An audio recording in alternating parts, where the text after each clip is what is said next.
What is up? What is up, YouTube? What y'all doing, man? How y'all doing? Y'all doing all right? I hope everybody's doing okay. We are back at Big Ticket TV, baby, podcast. Breaking news. This is breaking news, man. Look here, hit that subscribe button, hit that bell. Let's get into this 2-hour joint, y'all. This joint 2 hours. We already did 25 seconds. We're gonna start right here, man. I gave him a thumbs up. Let's check it out, man. Here we go. Here we go. Chat. Just made a channel who can bang with us. I'll prove that you are smoking dust. GTV media is top notch in this game, y'all. You failures only have yourself to blame, y'all. Ticket TV and they weapons make you suckers cry. Why don't you call Chicken TV, y'all? Love, honor, and respect everybody in here, man. Hey, here we go, y'all. Here we go. All right, you guys. So salute to everybody. Salute Chat to in the everybody. building. Appreciate all of y'all. Love, honor, and respect everybody in here, man. And Facts. let's get into this video, man. I appreciate everybody that's gonna be in the building, and let's chop it up, man. Wow, you guys. Wow, man. Got an update on you guys with the situation going on with Justin Combs, an actor, Cuba Gooding Jr., who are, according to reports, matter of fact, y'all press 2 if y'all can hear me. Let me get a mic check real quick first. Make sure y'all can hear me so I don't get into this video, get started, and then y'all tell me you can't tell me hear y'all can't hear me, man. Let me get a mic check, man. If y'all hear me, press 2. Y'all can hear me? All right, bet. All right, bet. Salute everybody. Yeah, y'all subscribe to the channel, man. And make sure, I'm going to drop a link to my other channel. Y'all make sure y'all subscribe to my other channel. Everybody subscribe to this channel, listen to this channel, because y'all missing a lot of my content, and it's on my other channel, man. A lot of the content that I don't cover on this channel is on my other channel. Yeah, we so running. Make sure y'all do that we running too, man. 3 But I'm going to channels. give y'all that in a second. Let me tell y'all what's going on with this situation with Diddy's son, Justin Combs, and actor Cuba Gooding Jr. Now, according to the reports out of allhiphop.com, it says that Diddy's son, Justin Combs, and Cuba Gooding Jr. are reportedly in hiding. Now, apparently, one of the accusers of them and also Diddy, Lil Rod, has now went to the newspapers in order to find these guys. Now, according to the reports, it says Justin Combs, and shout out to allhiphop.com, it says Justin Combs and Cuba Gooding Jr. are accused of dodging the law, Lil Rod's lawsuit against Sean Diddy Combs, and he now wants to serve them through newspaper ads. It goes on to say that Justin Combs and Cuba Gooding Jr. are accused of ducking service in a high-profile federal lawsuit tied to Sean Diddy Combs, leading the plaintiff, Rodney Lil Rod Jones Jr., to seek court approval to notify them through the newspaper ads in 2 of the nation's largest publications. Jones, a music producer, filed a sweeping civil suit against Diddy in February 2024, alleging trafficking, distribution, and other serious misconduct. Before I go on, I want to tell people this. I've seen a lot of people saying online, somebody saying online, they all those lawsuits and those things got thrown out, they got dismissed. That's not true. Lil Rod's lawsuit is allowed to move on. Only certain parts of his lawsuit got dismissed, but main parts of his lawsuit are moving forward, and it's going to discovery now, meaning that his evidence is going to be admissible.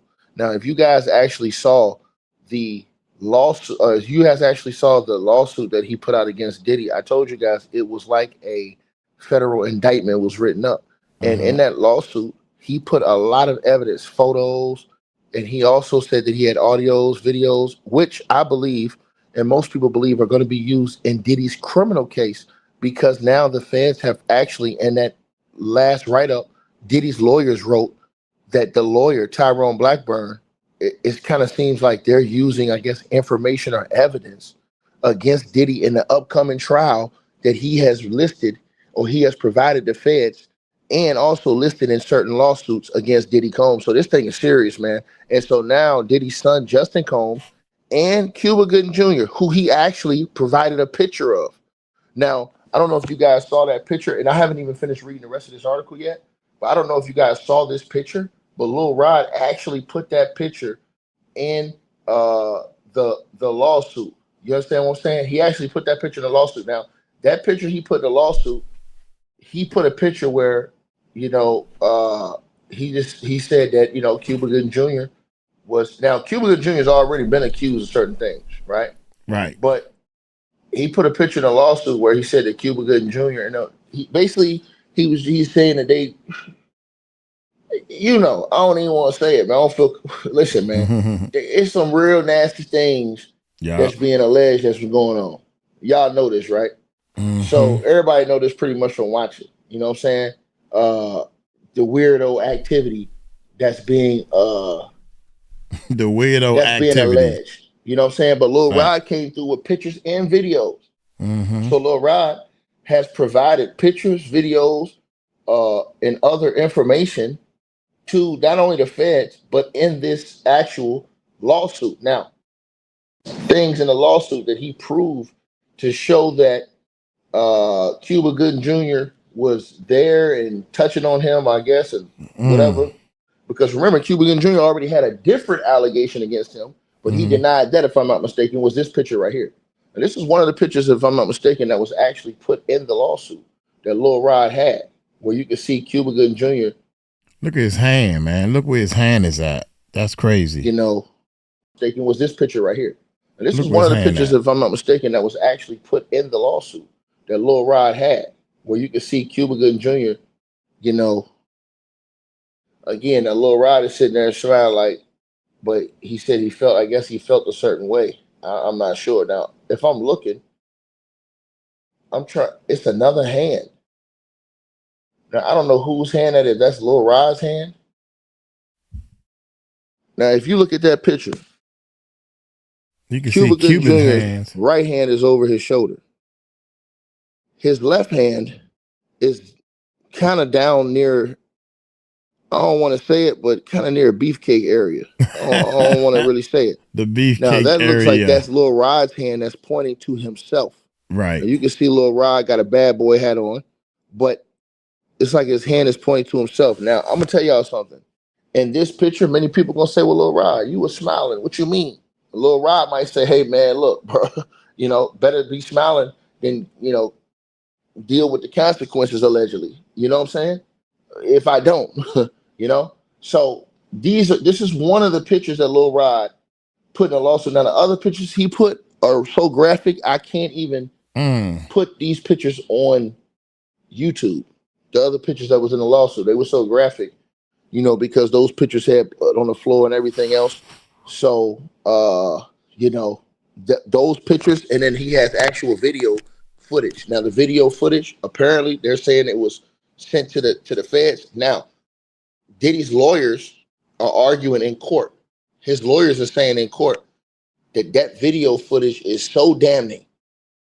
They're saying that, not video footage, whatever the new information is that's been provided by the feds in the new superseding indictment, they're saying that information, Diddy's lawyers have been saying that information is so damning that if it's allowed to be admissible in court, first of all, he's saying that the trial may be delayed for years, because he said they're going to need years to investigate. And he said that the information and the allegations are so damning that Diddy won't even have a fair trial. He's basically saying that they went into Diddy's private life, and they're basically admitting they got so much shit that is disgusting what's going to be laid out here in court. Wow. So basically, everybody feels like in court there's going to be Kid Cudi that's going to testify.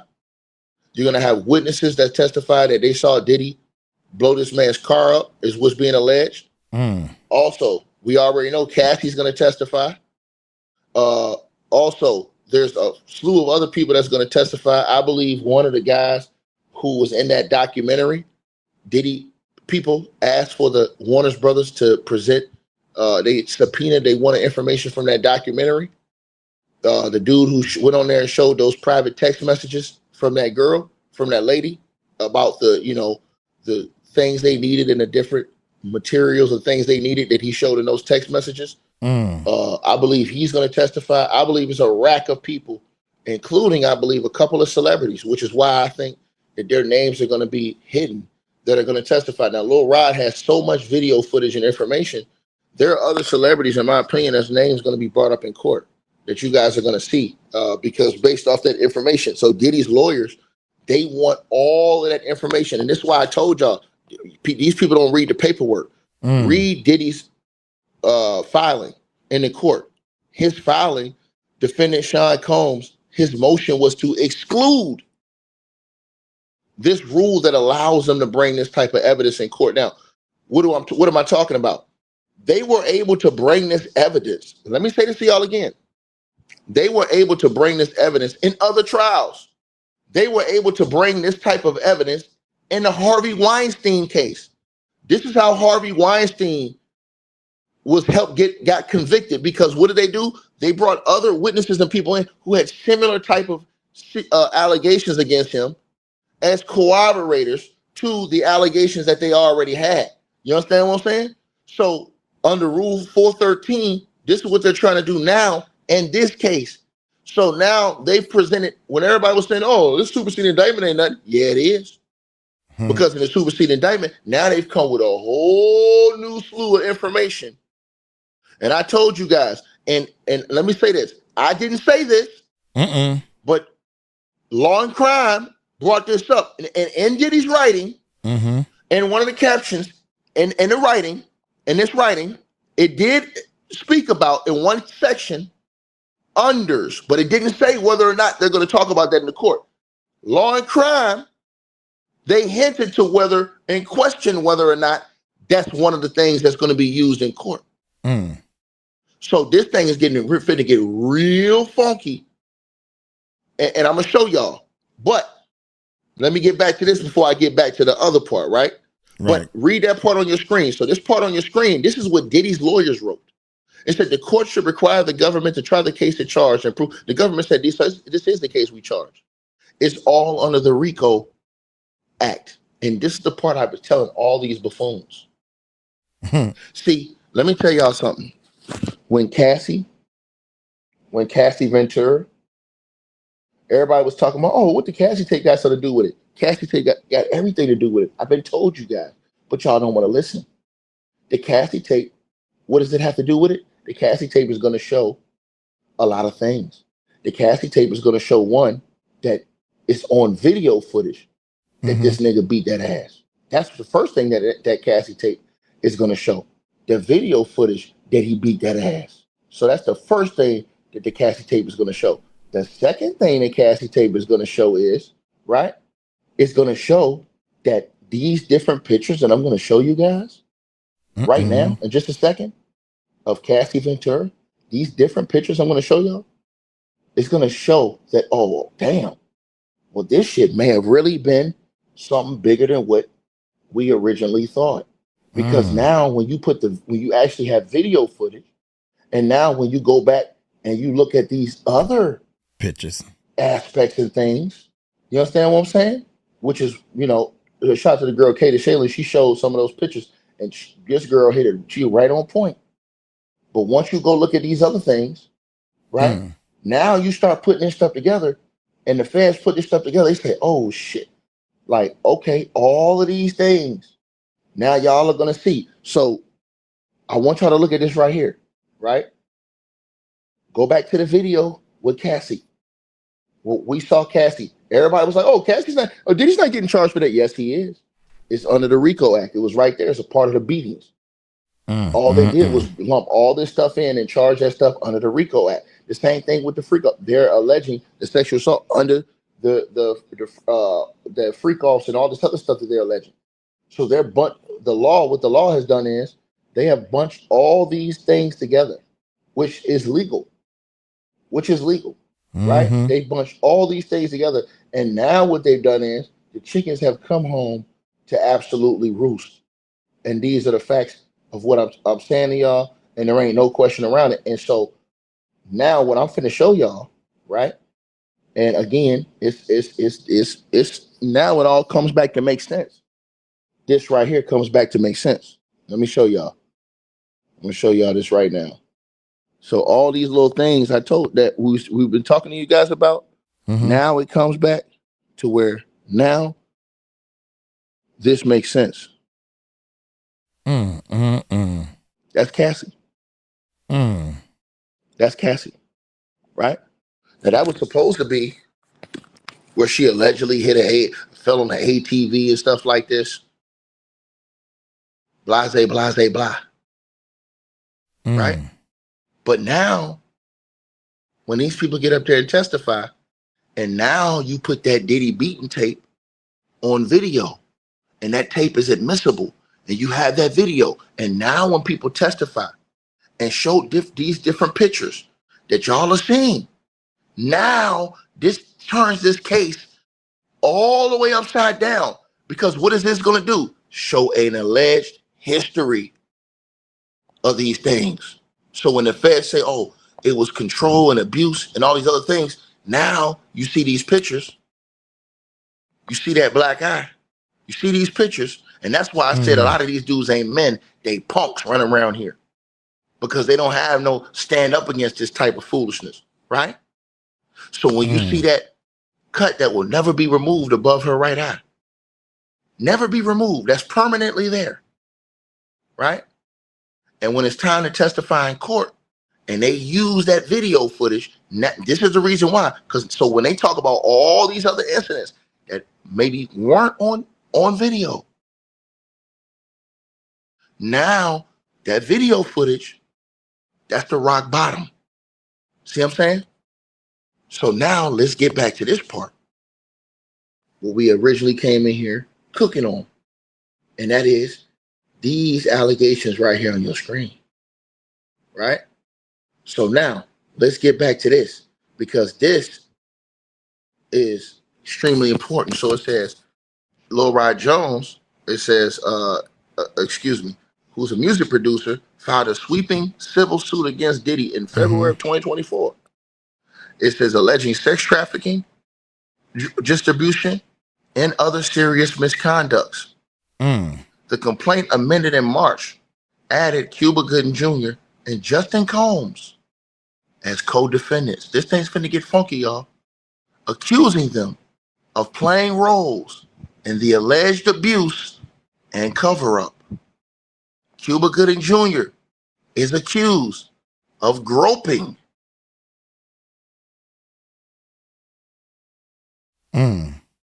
Rodney Jones on a yacht rented by Diddy in January of 2023. According to the lawsuit, Diddy left Jones with the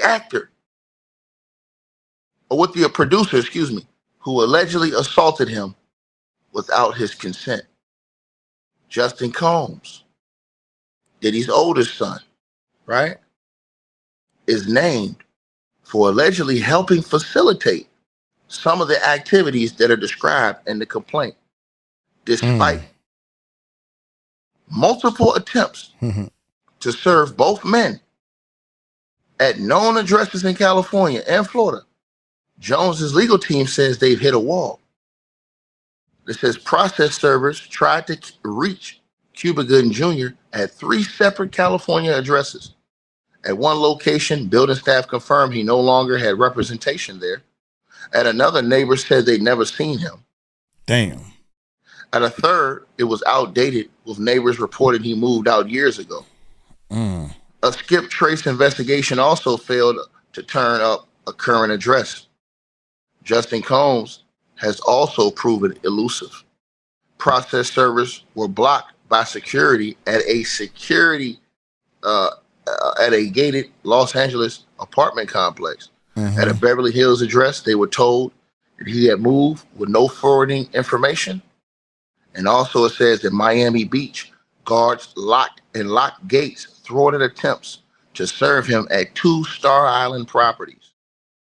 It says even a process server who successfully served Christian Combs, Justin's brother, at the same compound couldn't reach Justin.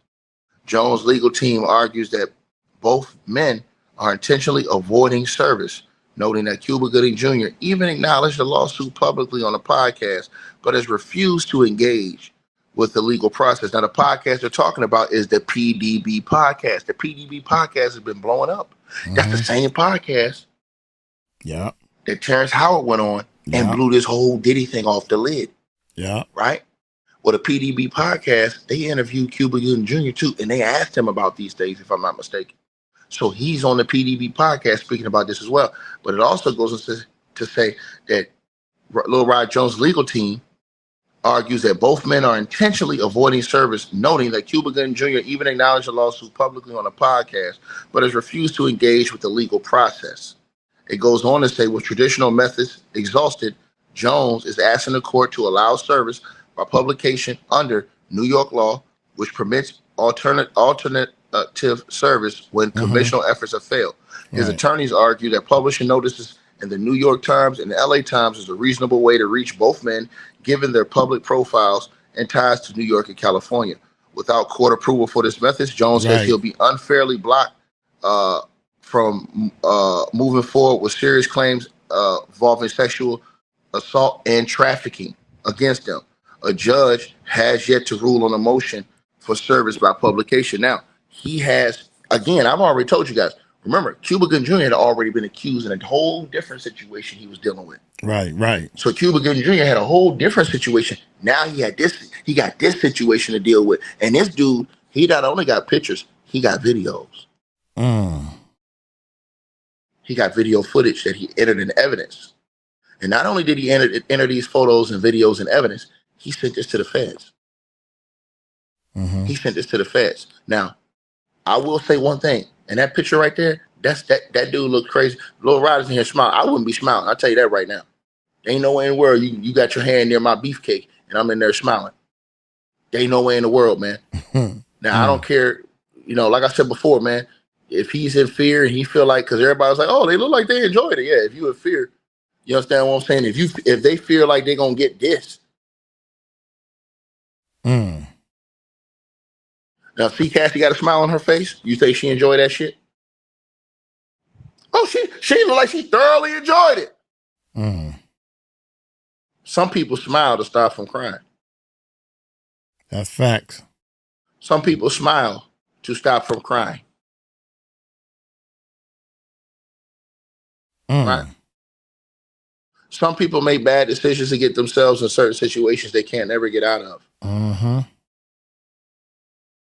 And they then regret those decisions that they had to make in order to get to where they had to go. But I want to show you guys something. Shout out to my girl, 𝗗𝗢𝗡𝗞𝗦. Y'all go subscribe to her YouTube channel. She just hit 100,000 subscribers. Salute to that girl. She's doing great work. I want y'all to hear a couple of things because this is going to blow this entire thing up. I'm telling y'all, this new writing that Diddy's lawyers put out here and this new write-up, this is going to be absolutely explosive because Diddy's lawyers wrote a 39-page write-up. And in that 39-page write-up, they went crazy over all the new evidence. So that's why I tell you guys, don't never listen to people on YouTube who come on here and say, oh, man, I don't think the new indictment's about anything. What do you mean? You didn't even read it. If you didn't read it, how you know it's not about nothing? Diddy's lawyers read it, and Diddy's lawyers is going ballistic about it.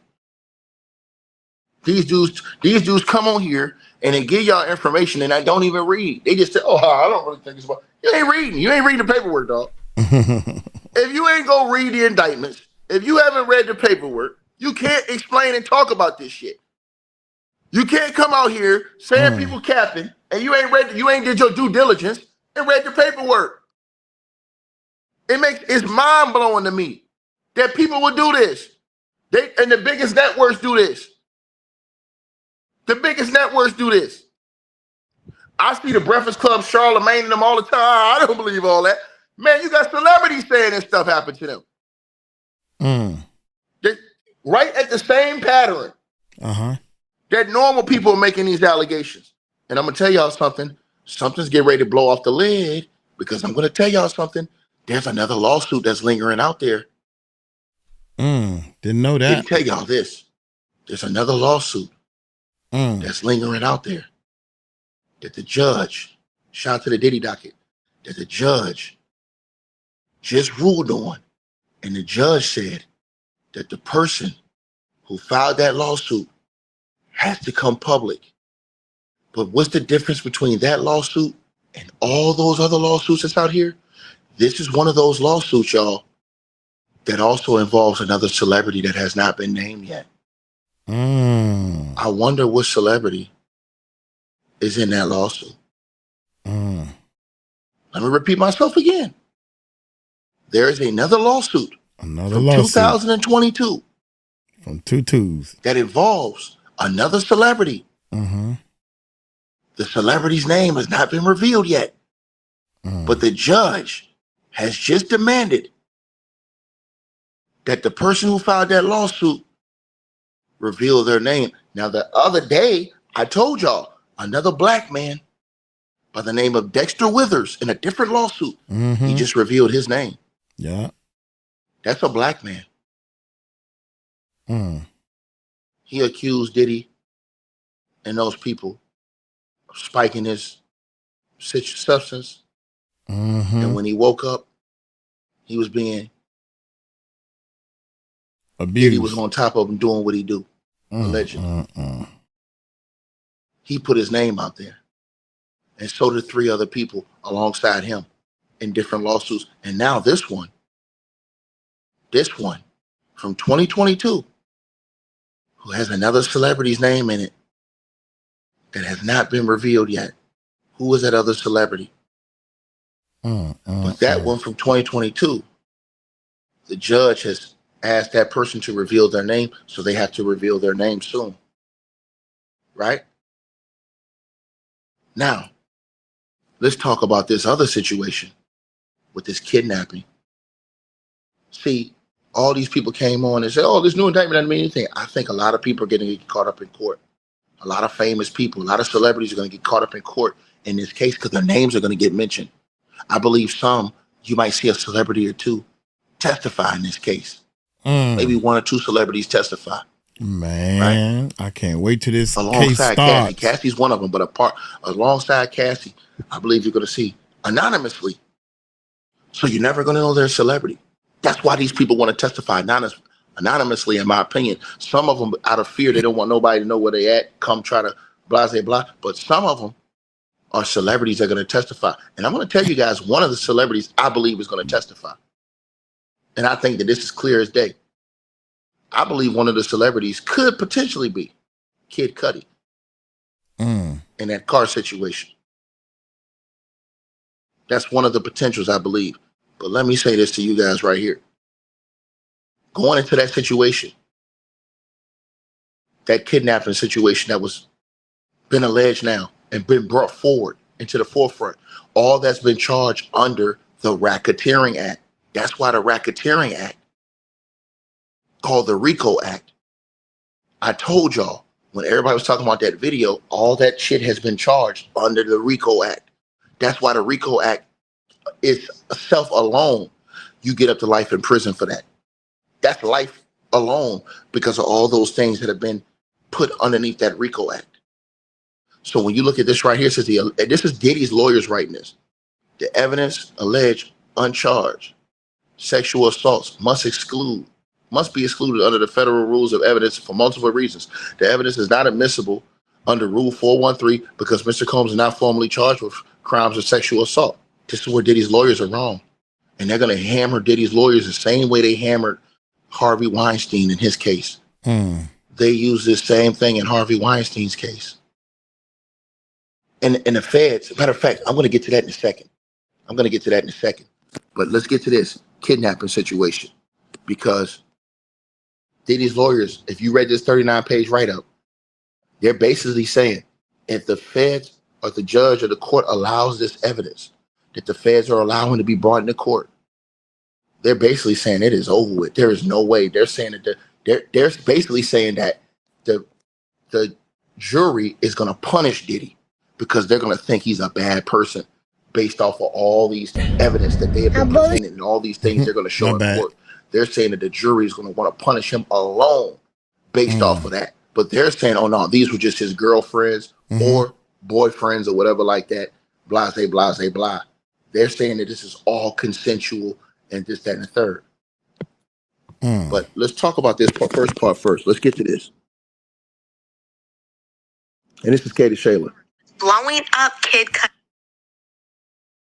Not only is Diddy being charged with blowing up Kid Cudi's car, he is also being charged with kidnapping someone and trying to break in Kid Cudi's house. A lot of people forget how huge this is, but Diddy is being charged for blowing up Kid Cudi's car and kidnapping a woman to try to break in his house under his racketeering conspiracy charge. And I think that this part of the trial... Diddy. Did y'all hear what she said? Under the Diddy RICO. I've been telling y'all. crazy. Everybody keeps saying, oh man, what is going on today? I told y'all, all this stuff is going to be charged under the RICO.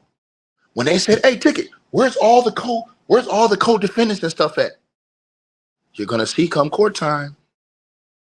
You're going to see come court time. And let me tell y'all something. Diddy's in a horrible situation right now. And I'm going to tell y'all why he's in a horrible situation. He's in a horrible situation because his lawyers have to know. First of all, the black lawyer quit. He said, under no circumstances can I move forward as his representation. That's Anthony crazy. Rico. That's crazy. Think about this, y'all. If Diddy waits, that's going to give the feds more time to bring more charges, more superseding indictments against this dude. That's why I believe Diddy's going to want a quick trial before this stuff continues to snowball and get bigger and bigger and bigger and bigger and bigger. So he's got a huge decision to make. If the judge allows all of this evidence to be entered into court, do I ask for a delay of for years and sit in prison for years? Because remember, Diddy's already waived. He's already waived his bail right. So do I have to sit in prison for years while we investigate? Or we say we investigate? Or do I go ahead and just say, F it, I don't want to be sitting here too much longer. If I'm just going to sit here, let me go ahead and get it on with now. Let's keep going. Going to be one of the most crazy parts. The feds are alleging in the early morning hours of December 22nd of 2011, Diddy and a co-conspirator kidnapped an individual with a weapon to facilitate breaking into and entering the residence of a person known as Individual 1, which is going to be Kid Cudi. Multiple witnesses will testify at trial to the events surrounding the kidnapping and the break-in, which is corroborated by police reports and other records. Approximately 2 weeks later, Diddy's co-conspirators set fire to Individual 1's vehicle by slicing open the car's convertible top and dropping a Molotov cocktail inside the interior. Police and fire department records extensively document the arson and conclude that the fire was intentionally set. Multiple witnesses will testify to the defendant bragging about his role in destroying Kid Cudi's car. So not only is Diddy being charged with blowing up Kid Cudi's car, he is also being charged with kidnapping a woman that we just learned in this new superseding indictment to try to get her to facilitate a break-in into Kid Cudi's house. As you can Now, let me stop right there. Why is that what she said important? The kidnapping part. So they're saying that Diddy allegedly held somebody at gunpoint. They have proof of this. Right? Remember they talked about how they confiscated those guns that was defaced from Diddy's home? Remember that? Remember that? All this stuff they're going to put together. But let me say this to y'all. This is the reason why that tape is so important with Cassie. That tape didn't just show Diddy beating Cassie up. That videotape showed kidnapping. Let me repeat myself again. That videotape showed kidnapping. So, what does that mean? That means when witnesses get on the stand and say that they witness these type of things, Diddy can say, hey, that's not true. I never did that. But then all they're going to do is play the tape and say, well, Judge, we have evidence that Diddy has kidnapped people before and held people against their will because he did it to Cassie on that tape. Everybody was looking at the beating on that videotape with Diddy and Cassie. The part everybody missed on that tape was the fact that Diddy basically kidnapped Cassie. When you hold someone against their will and don't allow them to leave, that's kidnapping. Let me say this to y'all right now. I think everybody need to learn the law. I said this once and I'll say it again. You can be married for 30 years with your wife And you can go tell your wife, hey, baby, you're going to give it up tonight. If she says no and you take it, that's sexual assault. That's all word. And she can call the cops and lock your ass up. Don't matter if you are a husband or not. Your ass going to jail. She call them boys in blue. They coming over there and one time gonna lock your ass up. Fellas, if your wife trying to leave the home, if your wife is trying to leave home because y'all got in an argument and she's ticked off and you block her from leaving the home and lock those doors and force her to stay and tell her she ain't going nowhere, you my wife. She call the cops, that's kidnapping.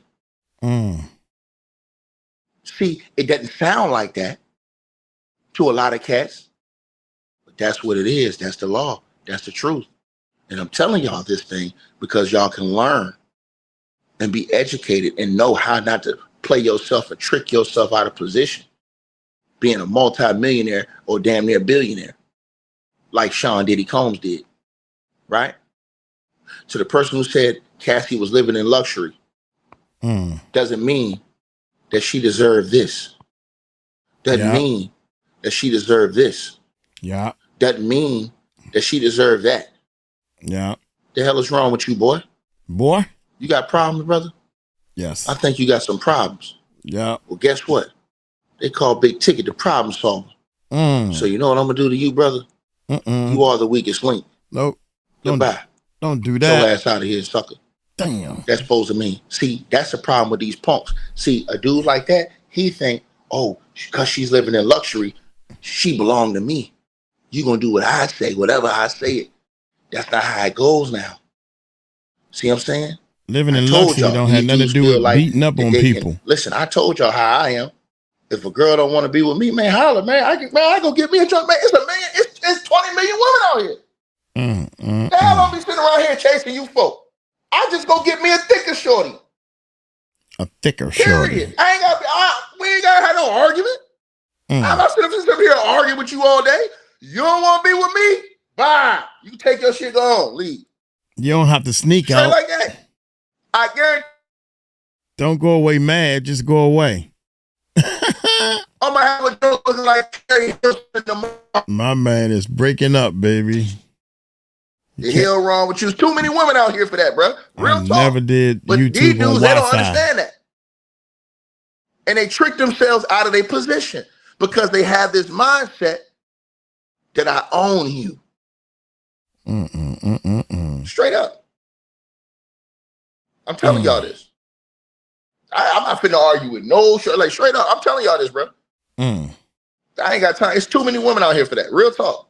Too many women. All you gotta do is go outside. It's too many women. Too many. Period. But you get punks like that. Oh man, she's living in luxury. What that means? That means you have a right to beat the hell out of her, like we seen Diddy do on tape. Was that what you're saying, sir? See, that's the problem with the mentality of a lot of these punks. They grew up in that shit, and they don't know no better. See what I'm saying? Because that's what they grew up in, is negativity, violence, and bullshit. So they keep that shit going. And they trick the young ones out of position because they see that. They feel like that's the way. And then, boom. Y'all see the situation going on with old boy. He choked his girlfriend out. The dude lost his whole career. He's going to lose his whole life. Look at the dude on YouTube that beat up his girlfriend on stream. This nigga couldn't even control himself and punched a girlfriend like 10 times on the stream. He in prison right now, the YouTuber. He going to jail. He in jail right now. He going to prison. He tricked himself out of all his business. He going to prison for 20 years. This type of stuff that's going on, I keep telling y'all that these dudes ain't got no minds, bro. I don't want the young fellas to go out like that, bro. Not like that. Real talk. There's too many women out here, bro. Don't be tricking yourself off. And the same thing with the ladies. Ladies, y'all be out here going all extra emotional, all extra stressed out, ready to fight your man and stuff like that. Don't put your hands on that dude. Because y'all out of pocket too. I seen a video the other day where a girl slapped a dude at a Florida Auburn. They was watching the game inside the restaurant. A girl slapped the dude and then a brawl started. Come on, man. These ladies out of pocket too, out here acting wild and out of pocket. It ain't no more lines of respect. Period. See, if a lady love her man, she gonna respect her. My man ain't gotta yell at her about something. He could tell her, hey, look, baby, hey, come on, let's go do this. Okay, baby, I got you. she gonna respect that. You know what I'm saying? Just because how much she got love for her man for real. A chick that don't got love for you, she not gonna respect you. So why waste your time with her? Why waste your time trying to argue with, you know what I'm saying, when there's a million other women out here? It's crazy to me, man. I'm telling y'all, it's real. It's crazy to me. See, in the Enterprise letter that was just dropped with the new superseding indictment, it says, in addition, the language of count 1 contains 2 changes clarifying that the defendant kidnapped and carried and displayed a firearm to a female victim. And I assume that this victim could be Cassie Ventura because Cassie said in her lawsuit in 2011 during a rough patch with Diddy, she got into a relationship with Kid Cudi. She said that Diddy returned home from a trip and demanded another freak off from Cassie. And during this freak off, Diddy found Cassie's phone and found emails between her and Kid Cudi. And this is why he became enraged and proceeded to place a manual corkscrew between his fingers and lunge at her. Cassie said that she ran away to stay at Kid Cudi's home to escape Diddy's wrath. And then soon after, Diddy's staff member told Cassie that she just needed to talk to Diddy even though he was enraged. She said this was one of the many times that she felt like she couldn't get away from Diddy no matter how hard she tried. She ended up going back to Diddy. Now, that's why the tape is so important. Everybody kept talking about the tape. They didn't know all this other stuff. This other stuff is going to come up in the trial. All this other devious, dark, devilish things, that shit going to come out in the trial. And that's why that tape is going to have the video footage to show that the things that she say is probably true about him beating on her, forcing her to stay, and all of these other things, and the arrogance of this nigga. And they're going to use the fact that he lied before that tape dropped. They're going to destroy this man's character and credibility based off his own words. And then they're going to use the fact that he apologized and then turn around and try to say, oh, well, the tape was edited. Why you ain't say that when you apologized on tape? You went on video and apologized. And you said you was wrong. You said you was on something. Yep, you knew it.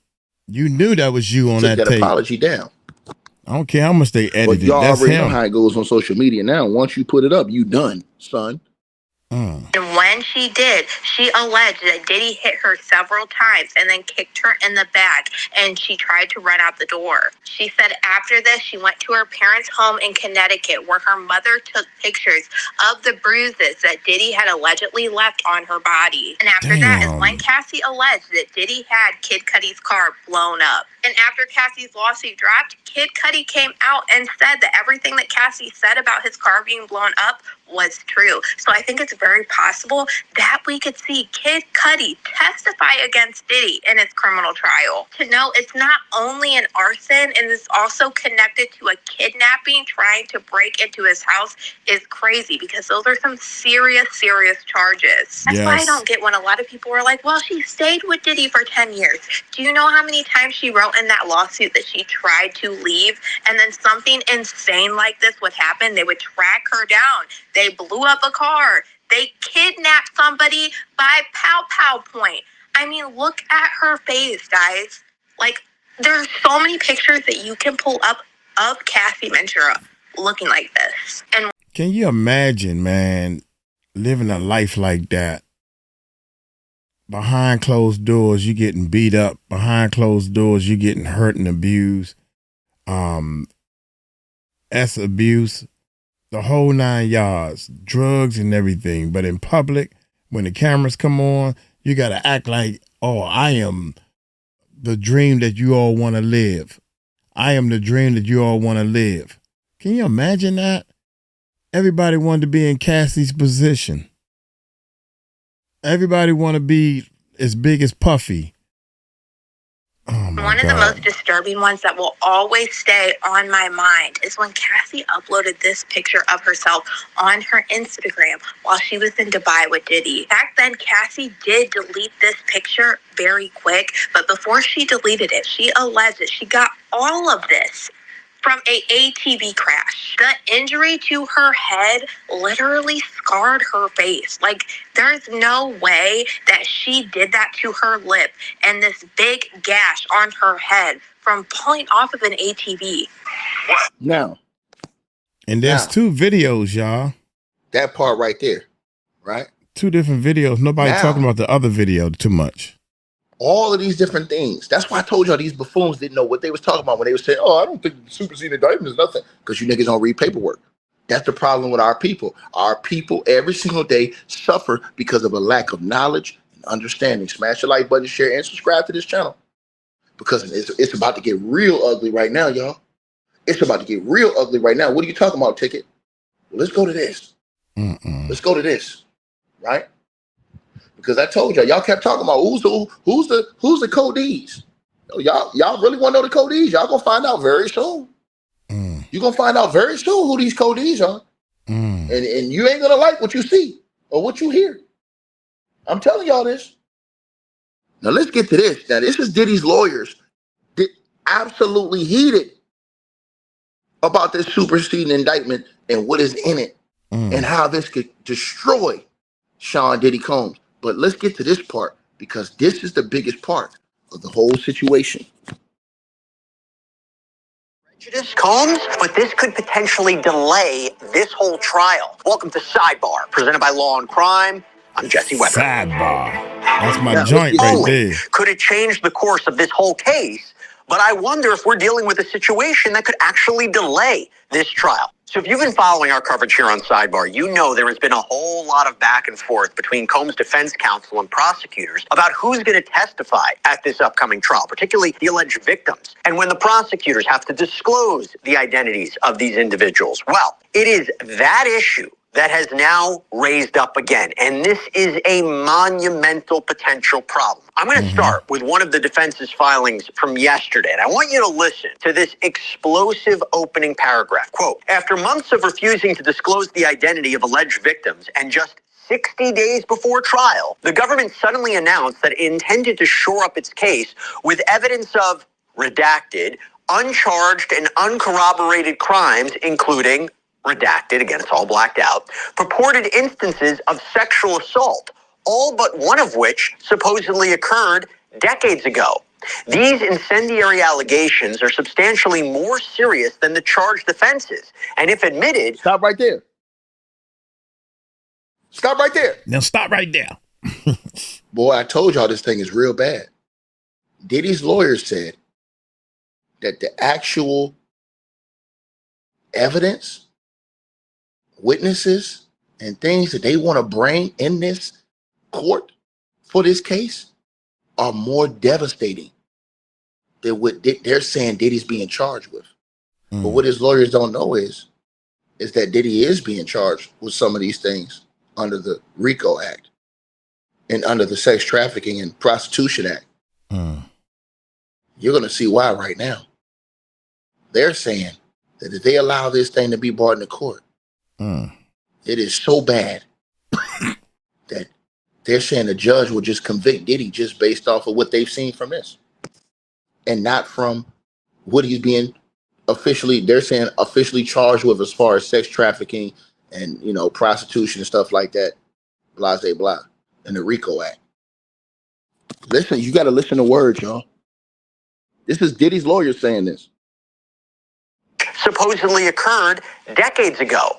These incendiary allegations are substantially more serious than the charged offenses, and if admitted, would make it impossible for Mr. Combs to receive a fair trial. Wow.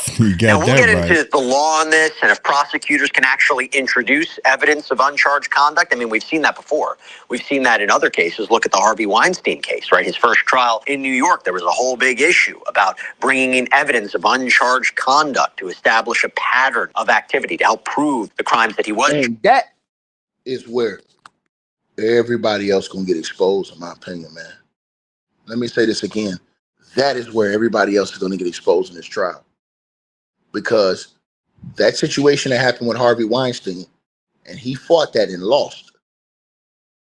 When they start bringing in all these other allegations, all these other people's names to show a pattern of all this shit that went on, man, this is gonna expose so many people, bro. It's gonna be sad, bro. Because there's gonna be people that wasn't even officially charged in this, that their names are gonna be destroyed. Companies not gonna want to work with them no more. They're gonna lose sponsorships. They're gonna lose everything because their names are involved in these hellacious, in these heinous acts. And I'm gonna tell you guys something. A lot of these people who maybe, you know what I'm saying, have already settled lawsuits quietly and thought their names would never be brought up. Now that it's criminal, they don't know what they're shitting bricks, man. That's why everybody's being quiet. I'm telling y'all this. Y'all need to smash the like button. It's the best thing that got going. I'm not telling y'all no shit that I just made up on the block. I'm telling y'all what's in the paperwork what Sean Diddy Combs' lawyers is out here talking about that they're afraid of. And these are facts. Facts. We have seen that before in other criminal cases, again, involving sex crimes. But what could all this be about? Who is this about? Is this about salacious allegations in any of the civil lawsuits that Combs is facing? Could this include allegations that Combs abused minors? Again, part of the civil lawsuits. Now, y'all heard that word. Minors. Y'all heard what Law and Crime said. Now, that M word. That M word. Minors. Everybody's been that M word. Minor. If that type of evidence is produced in the court, man, that MINOR word, y'all. They said it, not me. They said it on Law and Crime, not me. That could be it. Because remember, I told y'all, if you read this 39-page write-up, it speaks about that in this 39-page write-up. Read it. Read. I forgot what page it's on. Read it. Matter of fact, I'll give y'all the page in the next video I come up here on, where it is actually mentioned that on there. But it's not saying whether or not that is one of the things, but it's actually written, that word, in this write-up. We should have over 2,000 likes. These are facts. Let's keep going. What is this about? Is this about salacious allegations in any of the... And remember one thing, everybody. Remember one thing. I've noticed a few things. I think this thing has gotten real serious because you don't see Ariel Mitchell Kidd doing any more interviews on TV no more. Oh my These people God. got serious. The dude who came out and said he had those tapes. Talking about Courtney. Everybody said, "Oh, he's lying. He lying. He ain't got no tapes." Why isn't he in prison if he's lying? Would he be in prison right now if he was lying? Or we're going to find out during the trial that he really did have information, that he really did have tapes that he turned over. We're going to find that out. You have to ask yourselves these questions. These are real questions that you have to ask yourselves. I'm telling y'all this. Let's keep going. Civil lawsuits that Combs is facing? Could this include allegations that Combs abused minors? Again, part of the civil lawsuits? We don't know. It's all redacted. But clearly, you see the defense team on the defensive about this. They do not want this introduced. So the filing continues. For example, the indictment does not allege redacted. Instead, the charges focus on allegations about domestic abuse or supposed economic coercion of longtime girlfriends. That is the case Mr. Combs has been defending for months. Yet now, on the eve of trial and after 2 superseding indictments, the government has surfaced a new plan to taint his trial with evidence about purported heinous acts redacted, including an allegation that redacted. See, that's the thing. They redacted those that word. So, with the part where they redacted, was that the part about the alleged MINORSs? We don't know. We'll find out during trial. And if that's the case, and they bring that type of evidence in, that is going to blow the lid off this case. I'm telling y'all this. They redacted that part in that filing so you couldn't see what they wrote. That's why he said that word.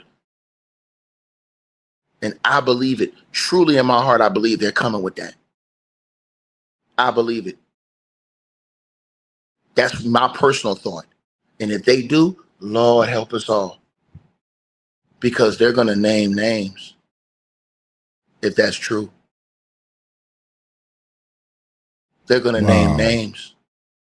This dude been doing this for over 30 years, That's why man. Diddy's lawyers filed this paperwork and wanted to remove and exclude all of this evidence from being able to be presented in trial.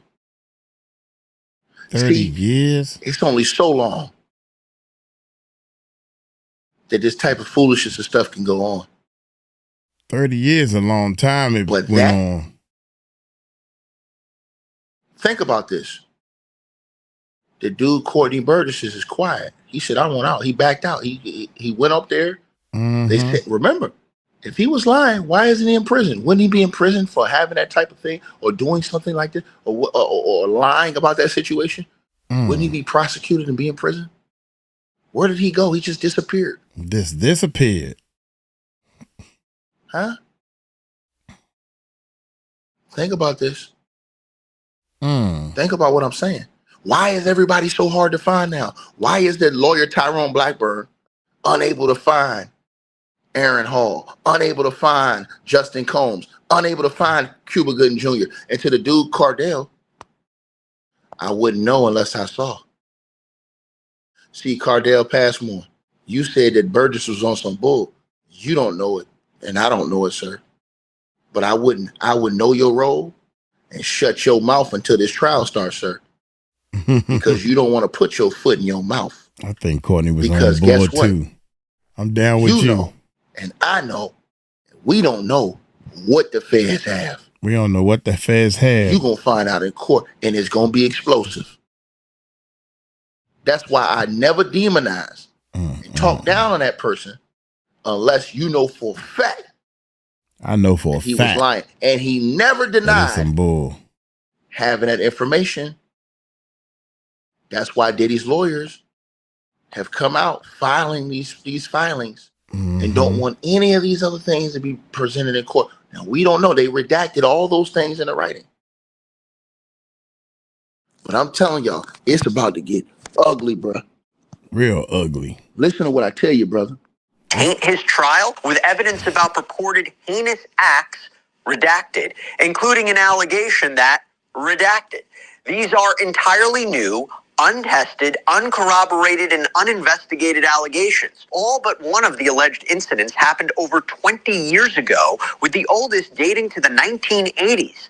Some of the allegations are demonstrably false, but would nonetheless require an enormous amount of trial time to disprove. Some are truly unknown to the defense, and the government's disclosure has been utterly threadbare so far. The allegations implicate dozens of unidentified witnesses and alleged co-conspirators around the world. And some of the key witnesses to the supposed incidents are dead. Basically meaning, how can we defend against it?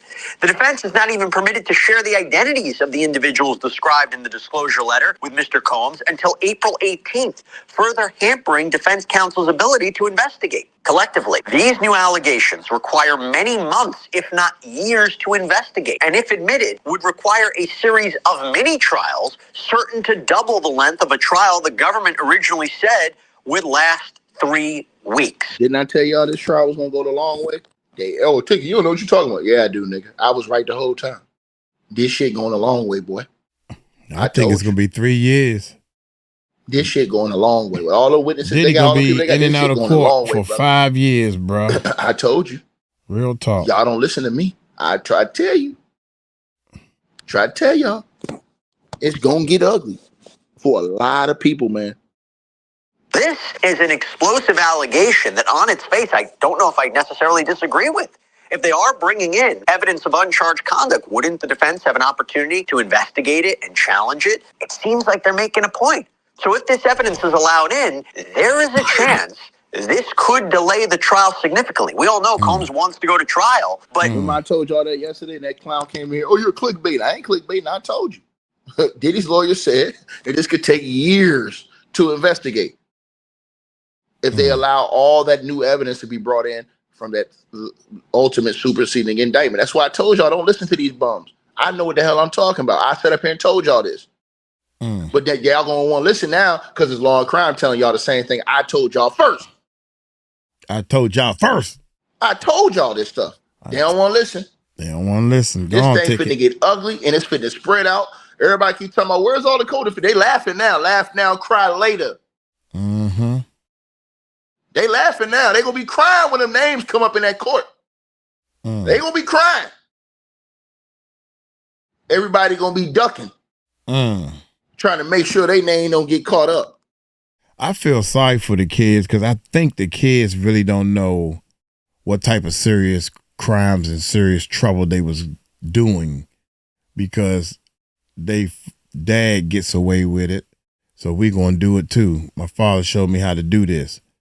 I feel sorry for him. How can he properly defend himself against this in just a few weeks? By the way, thank you so much for coming to us, Ferg. Right. So if you're injured in someone's character or propensity or prior bad acts, to suggest that the defendant did that, so it's more likely that he's guilty of this.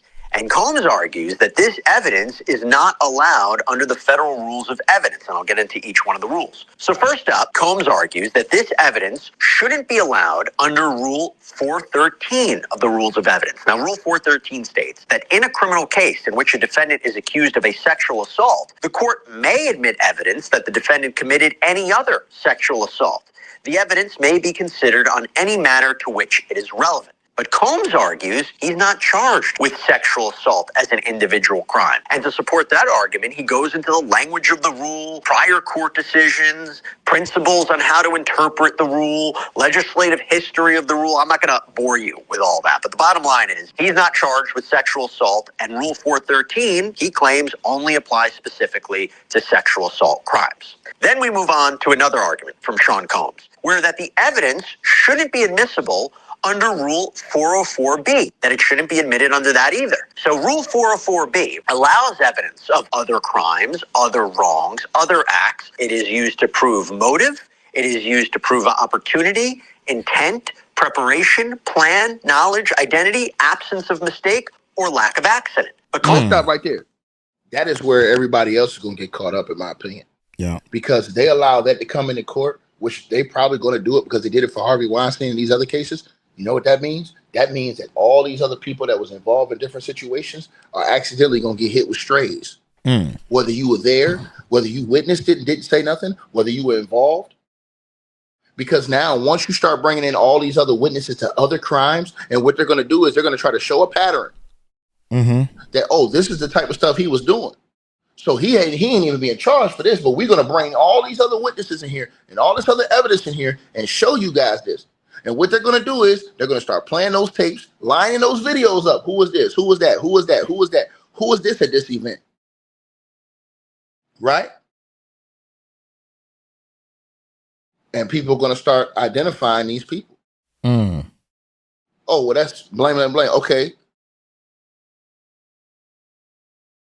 Oh, okay, that's who? That's blah, blah, blah. That's now what's going on right here. Okay, this is a situation, blah, blah, blah. We did it this is how we did it, blah, blah, blah. All this type of thing is going to come into play. I'm trying to tell y'all, bro, when I shoot from the 3 line in the game, I don't miss no shots. Buckets, period. Bottom of the net. It's going in. Game time. I'm telling y'all this. Y'all better listen. You don't want to listen? It's about to get ugly.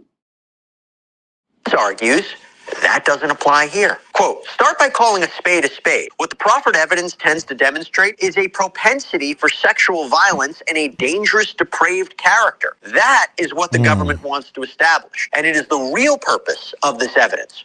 Rule 404 does not allow the admission of evidence to prove character and propensity.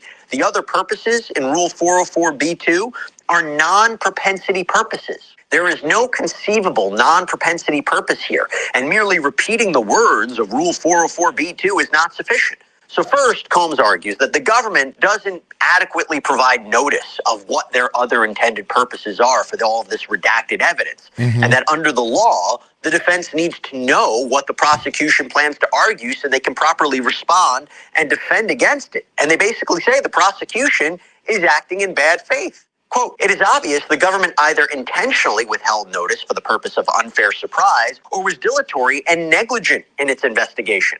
The government knows it is impossible to investigate these allegations in 60 days. Since the beginning of the case, the defense has been asking the government to identify alleged victims precisely so that Mr. Combs can investigate and prepare his defense. The government did not identify any of the individuals in its notice until 10:31 p.m. on March 17, 2025, after the court ordered such disclosure. But Combs doesn't just argue that the prosecution failed in the notice department, but they also argue there's no non-propensity purpose for introducing this evidence. Quote, on their face, the proffered purposes do not even make sense. For example, the government suggests that all the prior acts show plan and preparation for the charged offenses. How does redacted show that the defendant was planning and preparing to commit a sex trafficking or Mann Act violation? That doesn't even make sense, as the proffered acts are not sufficiently similar to the conduct at issue to permit a reasonable inference of knowledge, intent, or plan. And then Sean Combs doubles down and argues against the idea that these prior alleged acts of violence against women can be used to prove intent to commit the charged acts involving violence against women. Combs argues that the only way the jury would find him guilty of the crimes he's facing based on these redacted prior acts would be if it found he had a propensity for violence against girlfriends and partners, and that is not allowed. That's why the Cassie tape is everything as far as that's concerned. Because what the Cassie tape is going to do is, it's one of these tapes, and I believe there's more tapes out there too, but it's one of these tapes that's going to show that as far as Cassie's case is concerned, that he beat that ass. And he would beat that ass. And see, this is the part where y'all don't understand. Everybody keeps missing over this. The Cassie tape was an alleged freak off that went wrong. The feds allegedly have the male who was in the hotel room. Remember, Diddy came out in a towel. There's another male that allegedly was in that hotel room that was a sex worker. That was alleged a freak off is what the feds are alleging. And they're saying they're going to prove that in court. And that Cassie was trying to escape the freak off. And when she tried to escape, this is the results. Get your ass whooped in the hallway and kidnapped and dragged back. That's why Diddy don't want that videotape entered into evidence. Because that videotape is damning with the Cassie victim one allegations. Nigga, can't F with me on no level talking this court shit, nigga, because I read the fucking paperwork. Excuse my French. Oui. Bookman. Oh, the government may say that the evidence is offered to prove intent or motive or whatever, but this court must look beneath those words to see if propensity is what gives the evidence its persuasive force. So then we go into another point, and Combs argues that Rule 403 would prevent this evidence from coming in. What's Rule 403? So the court may prevent evidence from coming into trial if its probative value, meaning its strength in proving something, its value, if its probative value is substantially outweighed by a danger of unfairly prejudicing the jury, confusing the issues, misleading the jury, undue delay, wasting. Now, let's get to that. But we're going to keep going before we get to that part. Time or needlessly presenting cumulative or repetitive evidence. So here, Combs argues, the evidence has little probative value, especially since alleged prior bad acts that didn't result in a conviction, they have to be treated with caution, according to Combs. He argues that these are weak allegations and there is a reason to doubt them. That the government, according to him, has provided no discovery on them, has not investigated the allegations, and Combs claims that the alleged sexual assaults are not even similar to the crimes that he's charged with, again, showing they have little probative value. Then Combs argues that this evidence raises a substantial danger of unfairly prejudicing the jury, that these uncharged acts, these redacted allegations, will prejudice him so that the jury will feel the need to engage in preventive conviction, even if he's innocent, of the sex trafficking and racketeering charges, that they feel they have to do something. And really, Combs argues if this is the stuff that comes in and the jury will see it, they'll see him just as a bad guy who deserves punishment, particularly given the inflammatory nature and content of these allegations. Now, all of these uncharged acts, again, are redacted, so we have no idea what it is, but based on Combs' arguments, he alleges that it's all very different from what he's currently charged with. So with all that in mind, Combs' counsel explains that the evidence shouldn't be admitted, or at the very least a hearing is necessary before the evidence is admitted, because the government has not explained what it has, how it's going to prove these uncharged acts happened, and so forth.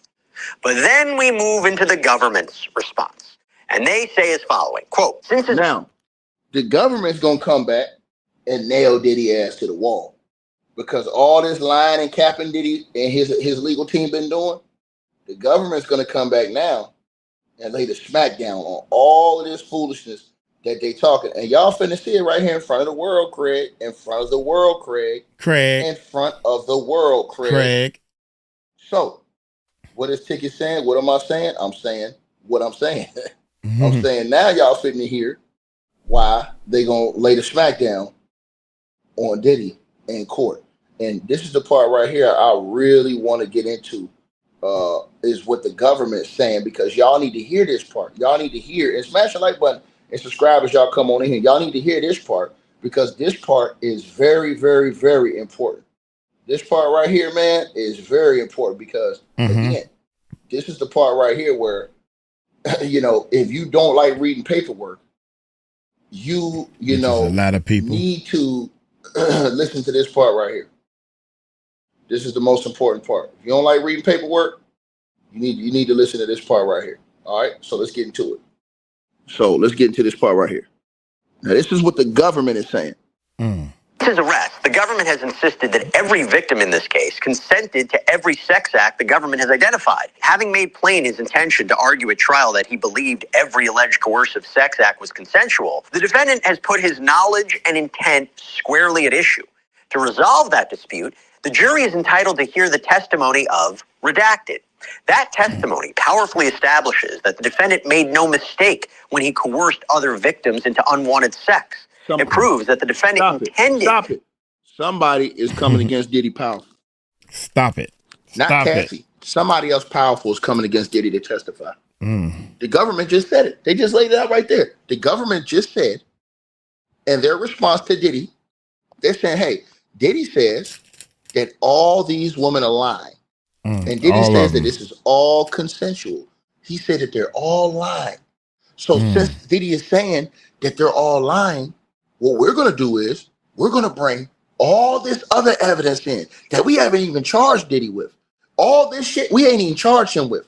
We're going to bring all this evidence and all these witnesses in that are going to testify that they witnessed and this dude's a liar.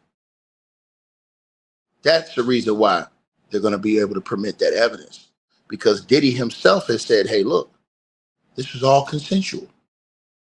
You know, this wasn't against people's consent. And so the government says, okay, it wasn't against their consent. We're going to bring in, that's just like if you bring in character witnesses in court. Like if you're trying to defend yourself, Diddy has a right to go get character witnesses to come in and speak for him in court. They'll speak for his character. I doubt he'll have too many people that I guarantee. See, this is the part that destroyed me. All these people talk all this trash. How many people that are celebrities, since everybody, because all the people that's taking up for Diddy is non-celebrities. So I had 3 people that's celebrities that taking up for Diddy. How many of them is going to get up on the stand in the court of law and speak up for Diddy?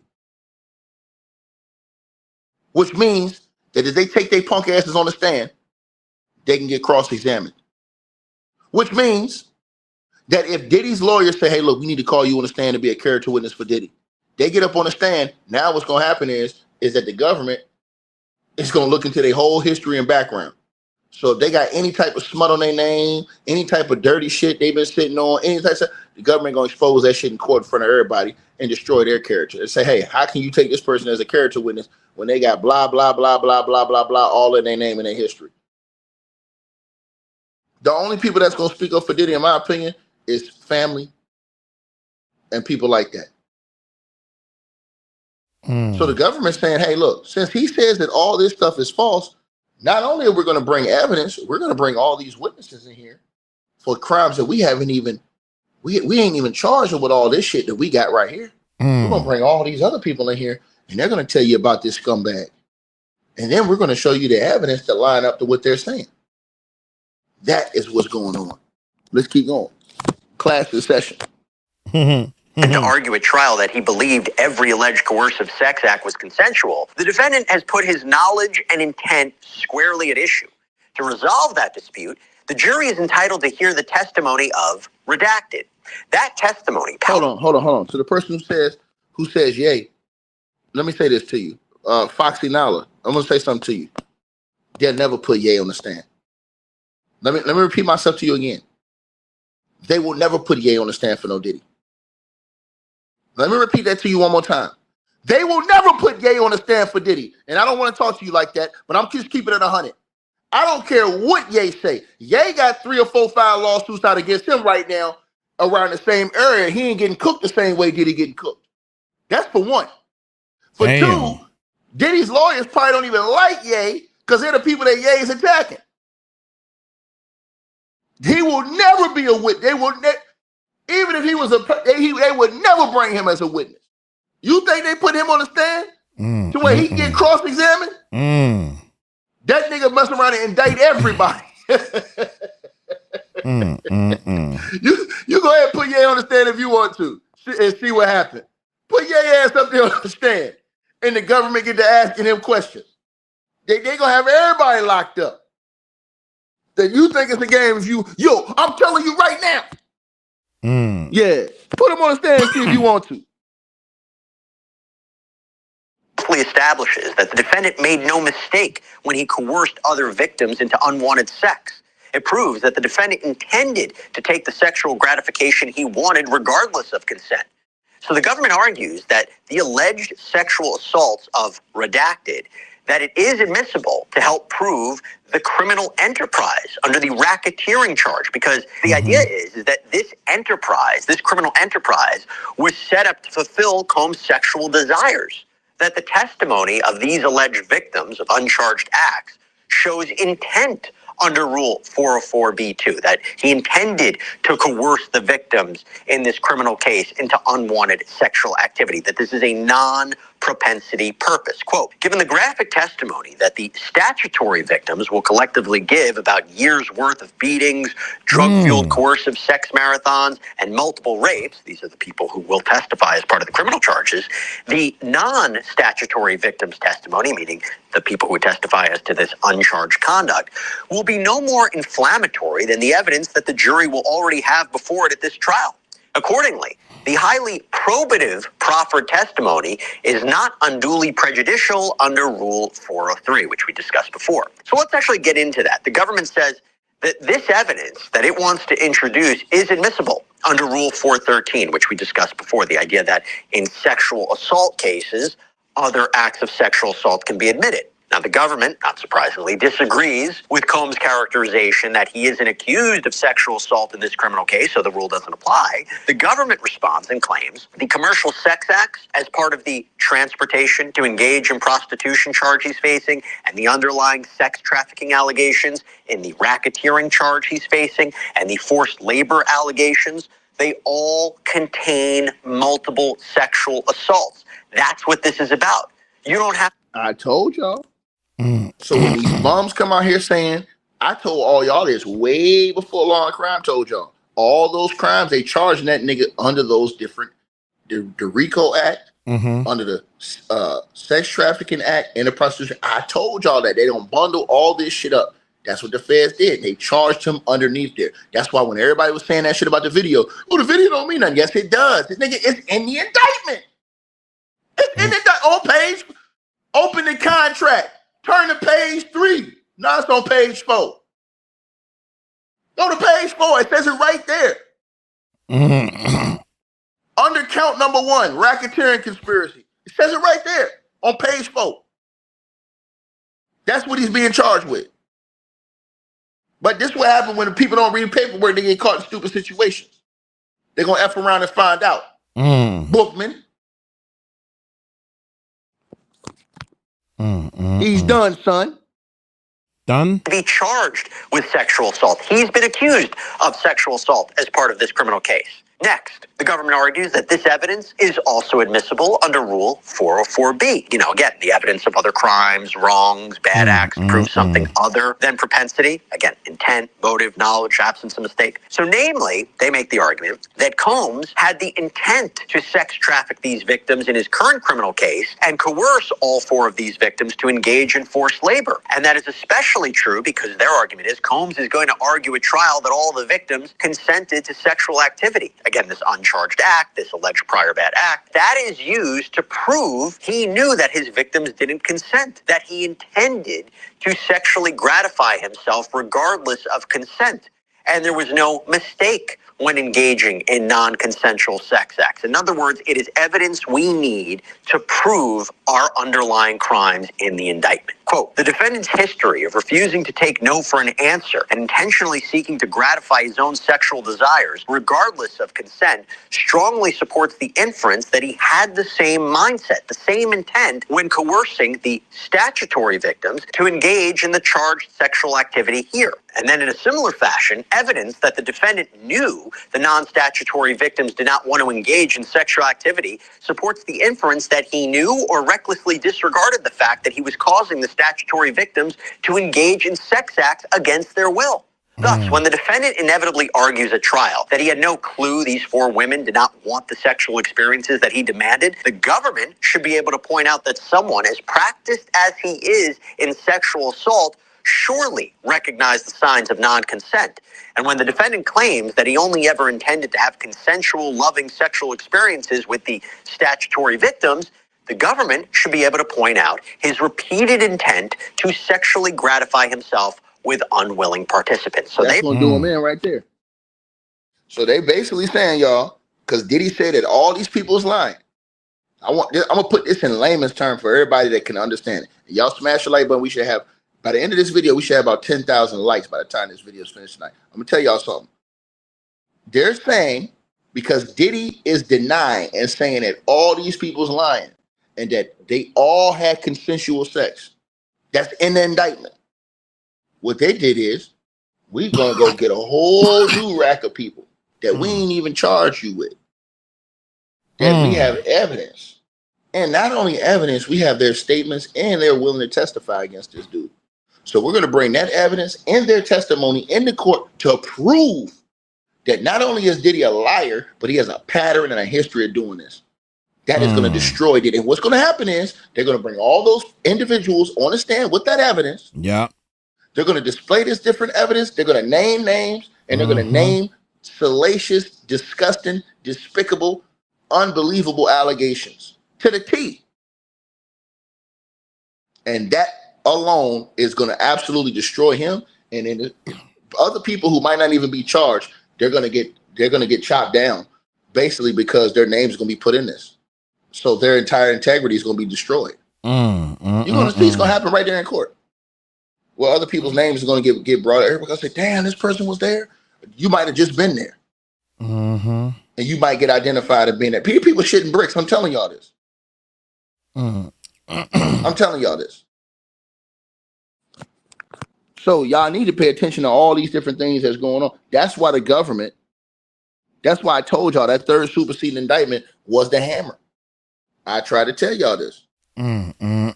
But y'all, they didn't want to listen. Well, I don't really think this means nothing yet because you didn't read it. If you read it, you'll understand that they finna hit this nigga with a sonic boom. That's why his team came out with a 39-page write-up. And everybody keeps talking about, oh, well, what about the co-conspirators? Would you want to be a co-conspirator? Knowing all the evidence that they got? Nigga, all them niggas turn into witnesses. I'm gonna tell y'all what I think happened. I want everybody to smash the like button, share, and subscribe. And salute to the people who say, I seen a couple people in the Cash App. Salute to y'all. If y'all want to donate to the Cash App, the link pinned at the top of the chat. Let me say this to y'all. I truly believe that it's been multiple people that have been arrested and released and we didn't even know. And they're under house arrest. Yeah. And they just haven't been talking this whole time. Yeah. They've been told to be quiet, don't say nothing, and stay low. They're under house arrest. I believe that when they went to got Diddy, this is the part they're not telling y'all. I believe when they got Diddy, they arrested shortly thereafter or before all them co-conspirators, but they kept it quiet because they didn't want witness tampering, in my opinion. And that's why Ellen DeGeneres moved out of the country. That's why you don't hear nothing about Oprah. I don't know what Steve Harvey doing, but he's one of them. Yeah, it got to be somebody. You pick about 5 of them. So I believe they caught these people, arrested them, cut deals with them, and they're going to have to testify against him. And that's another reason why these people's names are being hidden. Because a lot of the people who were co-conspirators are now going to be testifying against him, and they don't want their names put out there. So if their names are not put out there, see what I'm saying? Then people can't go walk down on them and find out what it is. So I'm just telling y'all what happened. So in my opinion, a lot of these people have already been arrested, have already agreed to work with the government, and just got low until the case. They come in, fly in, give their testimony, and then whatever their punishment is, they deal with their punishment when it comes sentencing time. Or if they're like this, the dude, what's the white boy's name? I forget the white boy. They already, remember, the white boy got caught up at the airport. He walked away from a felony, scotch free. They dropped the charges against him. Why did they drop the charges against him? That's Paul. Last name Paul. He got to walk free from a felony D-charge. How? You think they let him walk away? He's in all these different lawsuits. He's in a different lawsuit now. He's alleged to have been, you know what, and he just walks away. He ain't had to give no information, no testimony, no nothing. Come on, man. Y'all know how this thing works, man. I'm telling y'all this right now. Y'all already know what happened. They walking these things. They walking this thing down. They walking this thing down. So a lot of people, in my opinion, have already been arrested. A lot of these people probably on house arrest. We don't even know it. Got ankle monitors on, stuff like that. We don't even know it because we wasn't paying attention to that. We was paying attention to Diddy. They could have kept that low. Went, arrested these people, charged these people. Let some of these people off. Some of these people may have minor roles, or they felt like that these people were threatened and they were coerced into doing this. So they said, hey, look, you're going to come in and get your testimony and we'll let you walk. I'm telling y'all this. Y'all going to see. It's going to be a snitch fest. It's going to be, they're going to have, I tell you, they're going to have to go ahead and call. They said they had 1,000 bottles of baby, but they're going to need 1,000 boxes of Kleenex for all that crying that's going to be going on that stand. I guarantee y'all this. Why y'all think Diddy's lawyers don't want none of that information and none of this new evidence entered in the court? I'm telling y'all, man, they're going to have a whole rack of people. And what they're going to try to do is, I know what Diddy's legal team is going to do. Diddy's legal team, what they're going to have to do is destroy the character of all these people that's going to testify against Diddy. It's going to get ugly in court, man. It is going to get ugly. Because if you're testifying against Diddy, if you got any type of smut on your name, you're going to get exposed. Exposed. Meaning, they probably went and found every bad thing about you. If you cheat on your husband, you cheat on your wife, you did any stuff, any scumbag stuff you may have, they're going to pull it out on you. They're going to try to destroy your character. That's the other side. If you are speaking against Diddy, his lawyers, they're doing their work. Trust me. It's gonna get super ugly on all sides. That's why y'all see everybody being quiet, because people don't want to get hit with the, you know what I'm saying? They don't want to get hit from the outside with this thing, man. This thing is real, bro. I don't know why people don't see it like that, but this thing is real, for real, bro. And it's a sad situation that we're seeing going on. But it indeed is a situation. It indeed is a situation. Damn, yeah. Right? But let's keep going, because we need to get to this part. Let's keep going. They are trying to establish that this pattern is important in proving the crimes here. And also, quote, evidence of the defendant's other sexual abuse proves the absence of mistake. Again, one of these non-propensity purposes. Quote, the government anticipates that the defendant may seek to argue that he mistakenly believed himself to be engaging in consensual sex acts with the statutory victims, or that his conduct was invited by his sexual partners. But redacted, including in the presence of or with third parties, such testimony therefore makes plain that the defendant did not act inadvertently or due to a misconception that his sexual partners were willing participants in this conduct. Oh, and by the way, you remember that whole argument that the government didn't provide the proper notice to to Sean Combs about what it plans to argue about this evidence. Well, the government responds, and they claim we provided the names of anonymous witnesses to the defense on March 17th, 2025, meaning we gave the defense enough information to understand what's going on here. Then we move on to the probative value argument that I mentioned before, that the probative value of the defendant's other alleged uncharged sexual abuse evidence, it outweighs any potential prejudice, at least according to the government, that the value of this testimony of uncharged conduct is, quote, strong and well corroborated. The government writes, indeed, given the extensive graphic testimony that the statutory victims will collectively give about decades worth of beatings, drug-fueled sex marathons, and multiple rapes, the non-statutory victims' testimony will be no more inflammatory than other evidence the jury will hear. Given the defense's likely arguments and attacks on victim credibility in this case, and the highly probative nature of the defendant's other sexual assault and abuse evidence on the defendant's knowledge, any potential prejudice under Rule 403 is easily outweighed. This is important evidence, it's relevant, it's important evidence, and it's important in establishing the crimes that we are alleging. And finally, the government argues that a hearing is unnecessary and inappropriate. Quote, although the defendant slings plenty of mud about the non-statutory victims' accounts, he has yet to produce any contrary evidence and did not attach it to his motion. By contrast, the government has provided detailed proffers of each victim's anticipated testimony and corroborating evidence. That's going to do it right there. I wanted y'all to hear that part right there. I wanted y'all to hear that part right there. Talk to Listen him. to what he said. Listen to what the government said. Y'all need to listen to this part. It said, although the defendant, meaning Diddy, slings plenty of mud about the non-statutory victims' accounts, right? He has yet to produce any contrary evidence and did not attach it to his motion. Now listen to this next part, y'all. By contrast, the government says they have provided detailed proffers. Proffer agreement. What's a proffer agreement? Go back and look to the agreement that was had. Well, matter of fact, let me put this on the screen so y'all can see this. This is very important. This part is very important right here. Do you guys know what a proffer agreement is? Nope. Remember when I don't know. Dude who's being accused of Tupac's murder, Keefe D? Remember when he thought he had a proffer agreement?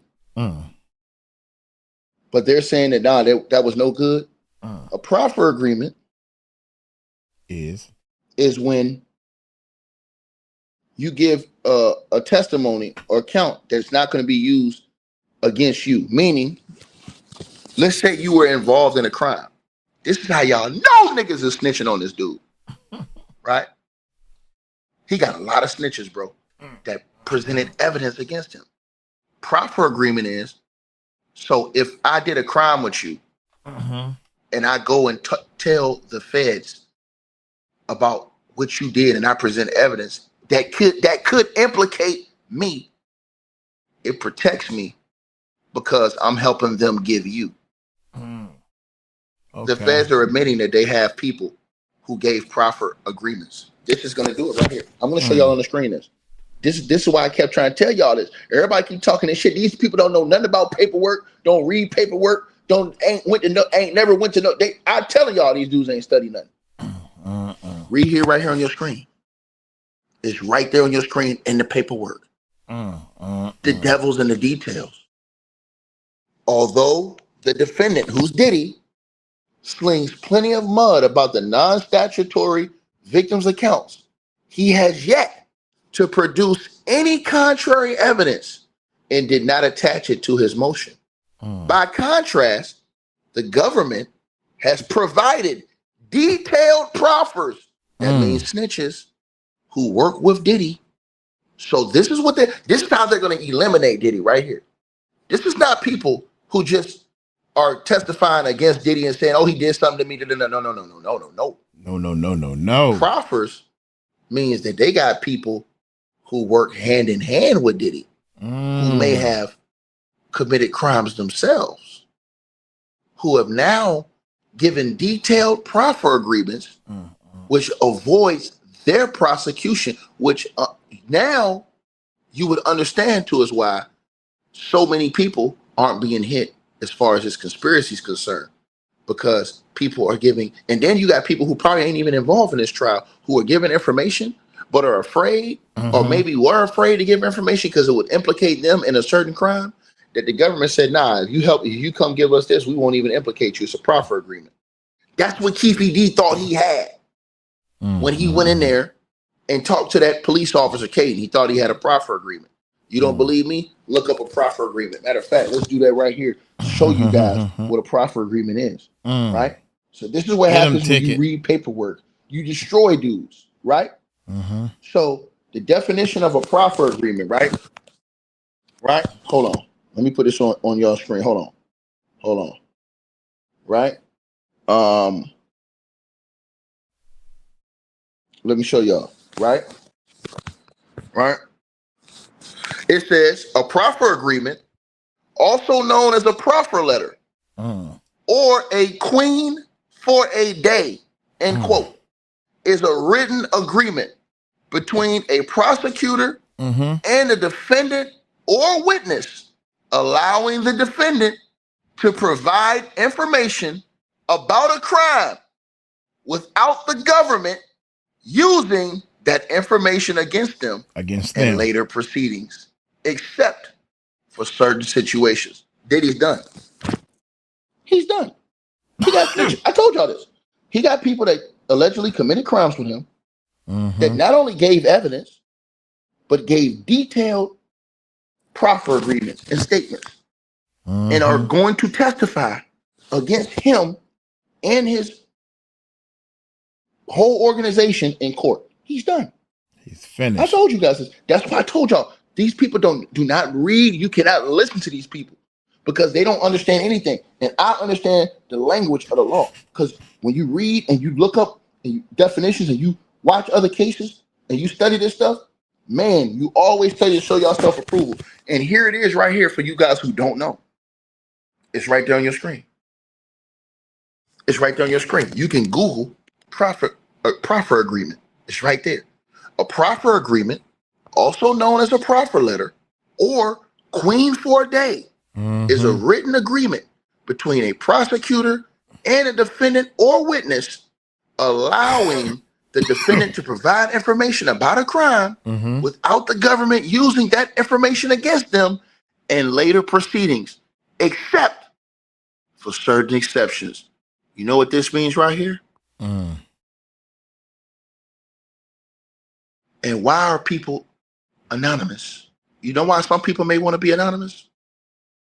Because I would bet my bottom dollar that some of these people are celebrities who the feds ran down on that was allegedly on these tapes. And they don't want their names brought out in this case. But Diddy wants all of them exposed to the public because, in my opinion, Diddy wants everybody to see these people as rats. Oh, it's about to get ugly. It's about to get because real if they ugly. can hide under a proffer agreement, testify against Diddy, and provide evidence that would nail his ass to the wall without their identities being exposed. That's crazy. See, Diddy wants all these people exposed. Think about this. Think about what I'm saying to y'all. That's why he don't want none of these people to testify anonymously.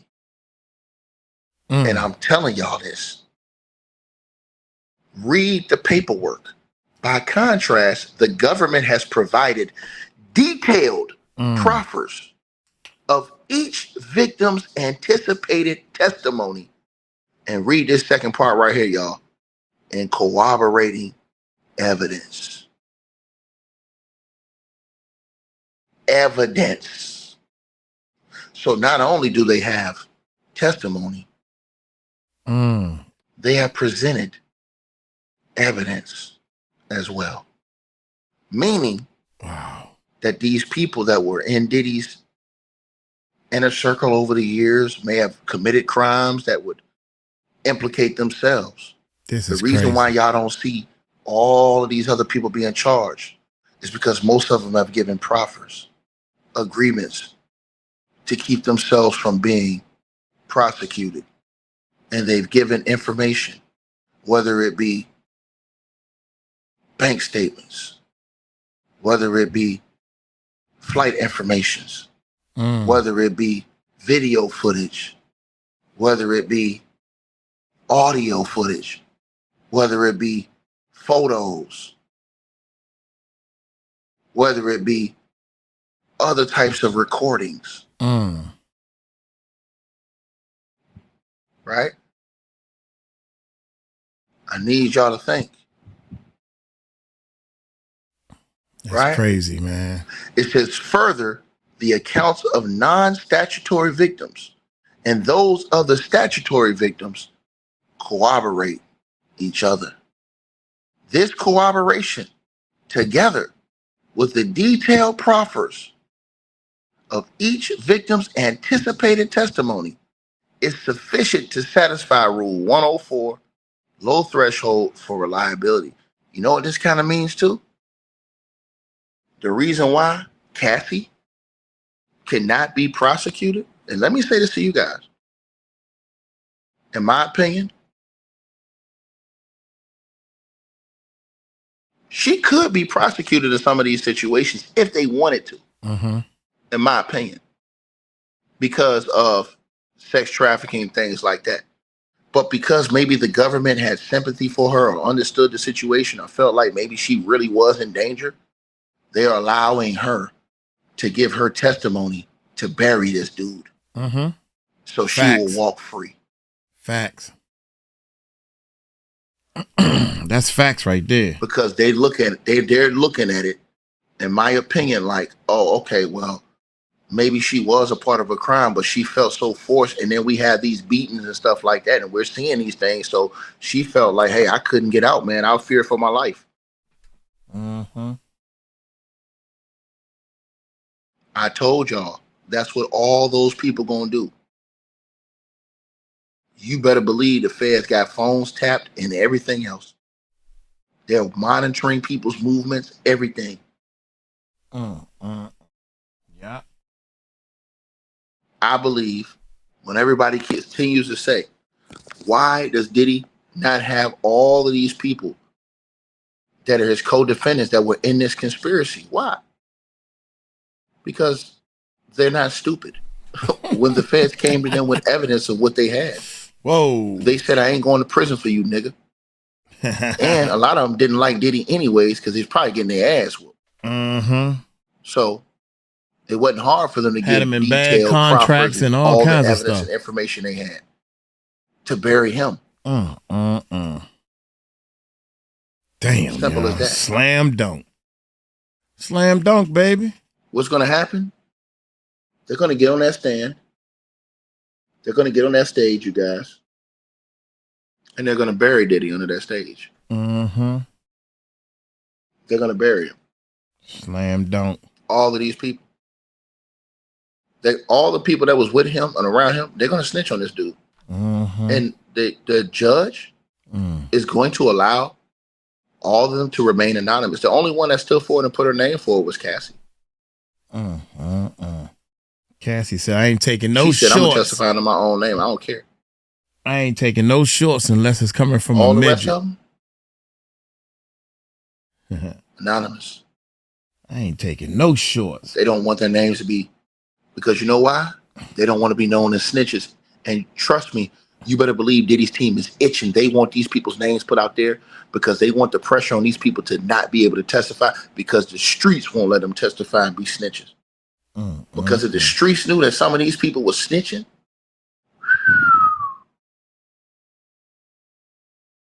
Cassie is well protected. She probably got bodyguards 24/7. If I owe you, then I'm at your spot making it even. Shit, you better believe that. This thing, I'm told y'all this. Y'all don't want to listen to me though. Further, the accounts of the non-statutory victims and those of the statutory victims corroborate each other. This corroboration, together with the detailed proffers of each victim's anticipated testimony, is sufficient to satisfy Rule 104's low threshold for reliability. Now, I imagine the defense would say, how can we challenge this? You didn't give us enough time. And did we even have ample time to talk to Combs about this? Again, you're throwing this all on us, before we go to trial. By the way, talking about Combs' response to the defense, so in total, the government argues the court should allow these alleged victims to testify, but we got one more thing. We actually have a reply from Combs. Combs' counsel argues that the government is doing a bait and switch. At first, the government said, oh, this evidence is very different. But then when Combs' counsel challenged it, now the government says, wait, this is actually direct evidence of the crimes that Combs is charged with. And they double down on the argument they made in the previous filing for why this is substantially prejudicial and it should be inadmissible. That the government knew about these alleged victims for a long time, that it should have explained a while ago why it was relevant and admissible, and they accuse the government of springing all of this on them, surprising them all with this, that it is impossible for them to competently investigate and prepare for a trial that will include this new evidence. And that is especially true, they argue, because in RICO or racketeering cases, Combs, like other defendants, there is a need to be specific and particularized for the defendant. They have to know what these allegations are. And if these new allegations are probative of the racketeering charge, the government would have had to say so earlier. Quote, the redacted are not direct evidence of the alleged enterprise, its purpose or means and methods, or the charged pattern of racketeering activity, nor is this evidence necessary to complete the story of the crimes charged or prove the context in which the charged crimes were committed. Although uncharged acts can be introduced to prove a RICO enterprise or pattern in certain circumstances, the allegations about redacted are not probative of either element here. They largely involve unknown or unidentified individuals, precede the charged conspiracy, or differ in kind from the commercial sex acts that are charged in count 1, which does not allege rape. The government does not have free rein to introduce any uncharged conduct it desires in RICO cases. The government's evidence must be limited to the particular conduct charged. If it looks like a duck, walks like a duck, and quacks like a duck, then it should be treated as a duck, regardless of what the government calls it. The proffered evidence is mere propensity evidence in sheep's clothing. That's what the defense wrote. And Combs reiterates a lot of the same arguments that we mentioned before. Now, look, if this evidence is admitted, I do feel confident to say that this could delay his criminal trial because according to the Combs team, they will need more time to properly prepare. Man, I believe it will be entered, and I believe that this case will be delayed for probably about 2 years. I've always thought that this case will be delayed for about 2 or 3 years. Please don't do that. I think Diddy's going to sit in jail. Sit in jail, and he doesn't want to sit in jail. But I believe he's going to have to sit in jail, and I believe the bad part about it is that it's more charges going to rack up, man. I believe more charges going to rack up, bro. I believe more investigations are going to be done, and all these people, I think they're going to be added on to charges. That's exactly what I think is going to happen, you guys. I'm telling y'all exactly what I think is going to happen. If they allow this, Diddy's lawyers, it depends on Diddy. Diddy's going to either say yay or nay. It's going to depend on how he feels, if he really wants to sit in jail all this time or if he wants to go ahead and get to this trial. But this is going to be, I'm telling y'all this, bro. This situation, they got snitches, bro. Who gave detailed proffer agreements. So when you think about this type of stuff, man, bro, it's going to be hard to overcome that. They give evidence and detailed proffer agreements. You got rats that's giving this type of stuff up. People that was with you or people that was around you, people who was involved or people who may have just been victims. But when you talk about proffer agreements, that's so these people cannot be indicted themselves later on. That's to save their ass. So that's why I think Diddy wants this. And now you're talking about his son, and they're saying Cuba Gooding Jr. is ducking the law. Missing? They missing. What they're saying? They ducking the law. Man, I'm telling everybody right now.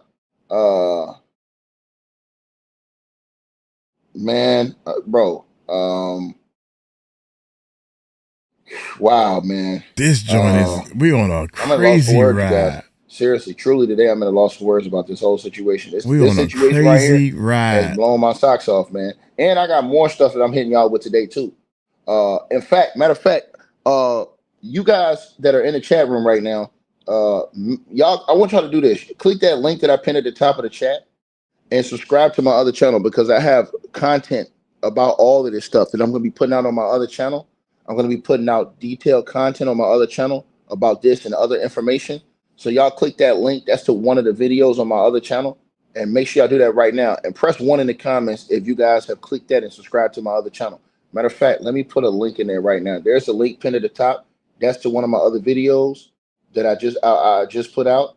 But also let me put a link to my actual other channel in the chat room. Speaking of favors, the Music Recording Network, we got a stream channel also, the Music Recording Network stream. If y'all was to do a search on YouTube, the Music Recording Network stream, put stream at the end and scroll down a little bit, you'll see all 3 of our channels pop up. The live channel, the Music Recording Network live, the Music Recording Network stream. We about to start doing some real, that's where I'm going to be streaming and talking more about all the stuff that I know and how you can help, I guess, better yourself or something. I don't know, but Uncle Mike gonna be doing more talking on that channel right there. And for YouTubers, I just want to let y'all know, full-time YouTubers, which I'm a full-time YouTuber now. You got to run more than one channel because YouTube, you will accidentally, right to here, you accidentally do something you ain't had no business doing, like, oops. And then next, they take your whole channel down or they demonetize you or something. So we're doing the best we can to be careful, but you never know what happens. And I don't want to lose my house because I got to take care of my mommy. I'm a mommy's boy and proud of it. So let's continue. I just want y'all, and if you're that channel's almost at 70,000 subscribers. Yeah, so thank you. Make sure a lot of you guys are not subscribed to my other channel, man. Let me put that over here. And all you gotta do is look under videos. I don't have lives over there. All you gotta do is subscribe and then look under videos. Yeah, just subscribe. We got videos and stuff up there. I'm gonna have probably 3 or 4 more videos on that channel today. About different things about this and other things we got going on. So y'all make sure y'all subscribe to that other channel as well, man. That my other channel, I have detailed information about these other things that are going on. That's the link right there. That's the actual link to my other channel. It's pinned at the top of the chat room. All y'all gotta do is click that link and go subscribe to my other channel and then look under videos. Right. You click under the videos part and then y'all gonna see it right there under the videos. All right, salute to everybody that subscribed to my other channel, man. And I have more videos coming out today. I got another video coming out probably in about, I want to say 30 minutes. It's going to be another video that's dropped on that channel. And there's one that I dropped last night on the Russell Brand situation. Now, for you guys who don't know what's going on with Russell Brand has been accused of sexual assault and R-word. This is the guy on the left-hand side of your screen, Russell Brand. He has been accused of that, and they're still allowing him to speak at a Florida college this weekend on Saturday. He has been charged, not even accused. He's been charged with 4 counts of R-word and sexual assault. And they're still allowing this dude to speak at a college in Florida on Saturday. Think about that now. Think about that. And so we touched on that on the other channel, but make sure that you guys subscribe to my other channel because I have more information coming on this Diddy case on my other channel and other situations as well, like this Russell Brand situation. You know what I mean? So a lot of people, he's getting a pass. A lot of people not talking about him. But you know what I'm saying? Because he came on, they say he changed his life and stuff like that, but he still has been charged with these crimes now. He's supposed to be innocent until proven guilty or unless proven guilty, but he claims his innocence. But you know what I'm saying? He's been charged and he's going to have to go face court on this to see if he's going to go to prison or not. You know what I mean? I clicked on the wrong thing. So that's real right there. You know what I'm saying? That's real. And y'all remember what Suge Knight said about the egg test too. You know what I'm saying? That's crazy how Suge said that about the egg test and then this dude got an egg in his hand. Like, come on, bro. You know what I'm saying? With y'all boy beside Patreon. And so, yeah, y'all make sure y'all click on it. I'm seeing everybody subscribe to my other channel. Oh, and let me shout out the people who send donations to the Cash App. I've seen a couple people. Hold on. Let me shout y'all out real quick. That's the Patreon. Where's the... Tawana, salute to you. I appreciate you. Angelia Palazzolo. Subscribe. I appreciate you for the donation. TTV Karen Wells, Network. you subscribe to the podcast show. Yeah, y'all subscribe to the podcast show too. Salute to you for subscribing to the podcast show. I appreciate you for that. Let me see. Who else is I need to catch Ticket live. I keep missing it, man, because I be trying to do my thing, you know. But I need to catch a Ticket live, and I also need to catch a Gene Deal live. They're my two homies right there, man. I really enjoy your content. I really enjoy how you break it down and everything. And Uncle Mike learning, man. I'm learning from you, man. And I appreciate all the stuff you put up and all the research you're doing and everything. So make my job easier. Make my job easier, y'all, because I'm learning this stuff like that word that you looked up and read the definition of. I ain't know what that meant. Shoot, I love to learn. I love it when if you act like you know it all, you're never gonna get ahead in this world. Let me know if you're into. Shout out to all my patrons. I put up another video for the Patreons, man. Set up the UPS. Uncle Mike crawling under the equipment, trying to wire stuff up and everything. We be having fun, man. Let me know if you're an ender. Shout out to all my enders, meaning that you made it to the end of this video. Y'all leave a comment. The comment section, man. Hey, what's up, Uncle Mike? You can just say in the comments, hey, Uncle Mike, how you doing? I love it, man. I love it so much, man. And people saying that they happy that we answer all the comments and everything. So we do. We watch the comments and everything. I think that's how the most important part of growing a YouTube channel, man. So our goal is to hit 1 million subscribers. So help us out, man, on both channels, man. Help us out. We appreciate it. We appreciate it to the utmost.